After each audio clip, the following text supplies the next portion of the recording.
অসময়ে ঝড় বৃষ্টি, আবার কখনো খরা। প্রতি বছরই আচরণ বদলাচ্ছে ঋতু। দিন দিন বেড়ে চলেছে আবহাওয়ার খেয়াল খুশি আচরণ। জলবায়ু পরিবর্তনের প্রভাবে প্রতিদিনই নতুন চ্যালেঞ্জ, নতুন অনিশ্চয়তা। অতিরিক্ত কার্বন নিঃসরণ, বন উজাড়, অপরিকল্পিত নগরায়ন সহ নানা কারণে বাড়ছে উষ্ণতা। এর প্রভাব পড়ছে বাংলাদেশেও। বাড়ছে গড় তাপমাত্রা, লবণাক্ত হচ্ছে উপকূল, আর এর প্রভাব পড়ছে দেশের শ্রমজীবী মানুষের ওপর। জলবায়ু পরিবর্তনের কারণে জলবায়ু অভিবাসনের শিকার হয়ে শহরমুখী হচ্ছেন শ্রমজীবী মানুষেরা। জলবায়ু অভিবাসনের শিকার হওয়া অধিকাংশ মানুষ দেশের গার্মেন্টস, ট্যানারি ও অনানুষ্ঠানিক খাতে যুক্ত হয়। বরিশালে যখন ছিলাম তখন পড়াশোনা করতাম, পরিবারের সবাইকে নিয়ে ভালো ছিলাম। পরে নদী ভাঙ্গনের কারণে আমাদের বাড়ি ঘর সবকিছু শেষ হয়ে গেছে। তারপরে পরিবারের মা বাবা বোনদের সবাইকে নিয়ে ঢাকায় আসছি। আসার পরে গার্মেন্টসে কাজ করতেছি।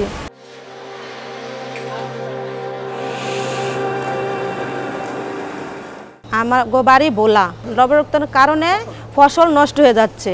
মহিলাদের জরায়ুতে সমস্যা দেখা দিচ্ছে। তারপর মনে করেন মহিলা অনেক নানা রোগ দেখা দিচ্ছে।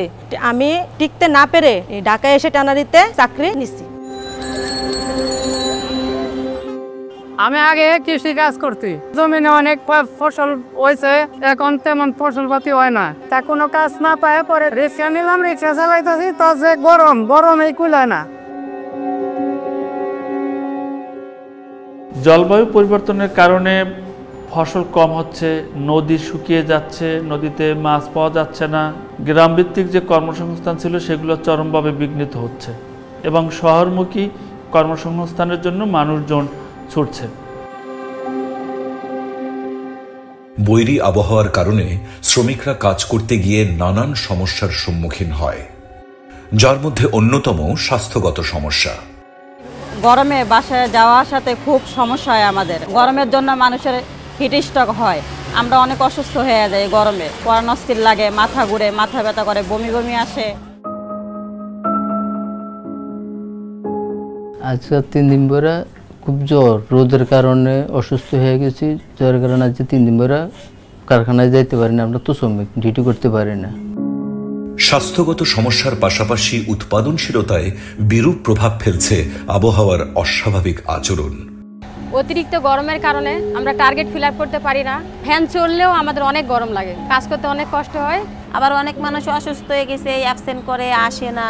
এখন এই গরমের কারণে যে প্রোডাকশনও দিতে পারি না, আর আমাদের চাকরিও চলে যাচ্ছে। কেউ চাকরি থেকে এমনি চলে যায়, প্রোডাকশন দিতে পারে না, কি করবে?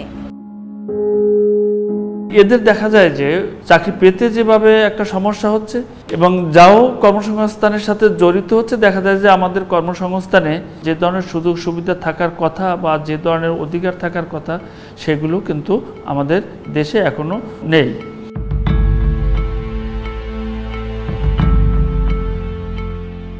এই গরমে আমাদের শ্রমিকদের অনেক সমস্যা হচ্ছে। অনেক সময় মেশিনে বসে ক্লান্ত হচ্ছে, শরীর অসুস্থ হয়ে পড়তেছে, কাজ করতে পারতেছে না। তো ওই কারণে আমাদের উৎপাদন কমে যাচ্ছে, ঠিকমতো আমরা শিপমেন্ট করতে পারতেছি না।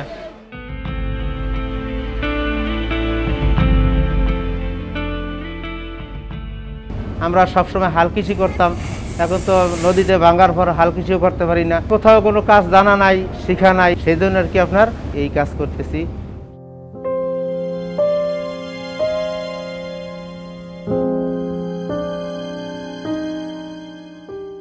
বৈরী আবহাওয়ার কারণে আমাদের ফ্যাক্টরিতে অনেক শ্রমিক অনুপস্থিত থাকে।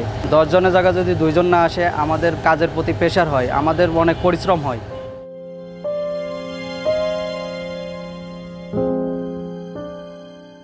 আমাদের শিপমেন্ট অনেক গিলা হয়ে যাইতেছে শ্রমিক না থাকার কারণে। এখন শিপমেন্ট রক্ষা করতে গেলে তো আমরা অনেক সময় বাইরের থেকে শ্রমিক বেশি টাকা দিয়ে আনতে হয়। শুধুমাত্র শ্রমিকের জীবনে নয়, সামগ্রিক উৎপাদন ব্যবস্থায় পড়ছে জলবায়ু পরিবর্তনের প্রভাব। যখন বেশি গরম পড়ে তখন এই কাঁচা চামড়াগুলো নষ্ট হয়ে যায়। তো অতি দ্রুত প্রসেসিং করার জন্য বাইরে থেকে লোক আইনা হেরেও প্রসেসিং করা লাগে, তখন আমাদের উপরে অনেক প্রেশার পড়ে যায়। বৃষ্টিপাতে ওই চামড়ার উপর যদি পানি পড়ে তখন এখানে ব্যাকটেরিয়াল ইফেক্ট হয়, তাও চামড়া গুণগত মান নষ্ট হয়ে যায়। আর অতি গরমে আমাদের ওই কাঁচা চামড়া গুণগত মানটা নষ্ট হয়ে যায়। যেন এবিসিডির প্রাইস মনে করেন $1.20, ইএফজিএস হয়ে গেলে এটার দাম হয়ে যায় 70 সেন্ট 80 সেন্ট। এই ক্ষতিগুলি হচ্ছে আর কি আমাদের। বৃষ্টি পড়লেই বেড়ে যায় শ্রমিকের জীবনযাত্রার ব্যয়।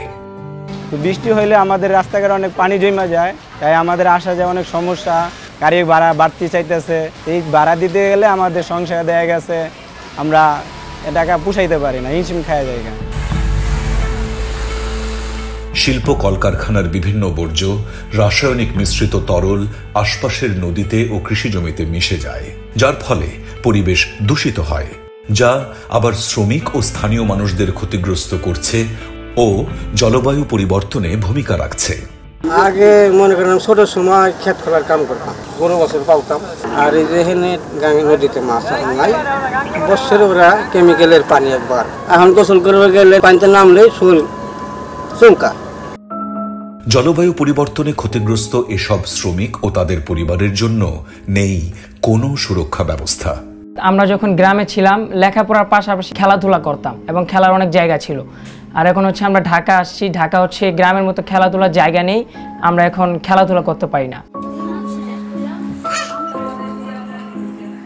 আমি গ্রামের স্কুলে পড়তাম, স্কুলে উপবৃত্তির টাকা পাইতাম। এখন শহরে আসছি, এখন উপবৃত্তির টাকা পাই না, পড়ালেখা করতে খুবই কষ্ট হচ্ছে। আমি গ্রামে সরকারি বাটিকে কাজ শিখছিলাম, ওখানে অনেক বাতাও পাইছিলাম, কিন্তু এখন ঢাকা আইসা কোনো সরকারি বাতা ও সুখ সুবিধা পাইতে আছি না। তারা যখন ঢাকায় আসে বাস্তুচ্যুত হিসাবে তাদের কোনো অধিকার কিন্তু ঢাকা শহরে বা মেগা সিটিগুলোতে থাকে না, তো তখন তারা অনেক ধরনের তাদের নাগরিক সুবিধা তারা পায় না। জলবায়ু পরিবর্তনের কারণে বাংলাদেশে বিভিন্ন সেক্টরের শ্রমিকরা আজ ক্ষতিগ্রস্ত। শ্রমিকদের প্রোডাক্টিভিটি কমছে, আমাদের বিকল্প কর্মসংস্থানের অনেক অভাব রয়েছে, পাশাপাশি শ্রমিকদের স্কিলের অনেক অভাব রয়েছে। বাংলাদেশ এখন এমন এক পর্যায়ে দাঁড়িয়ে রয়েছে যেখানে জলবায়ু পরিবর্তনের মোকাবেলায় আমাদের জলবায়ু অর্থায়ন বাড়াতে হবে।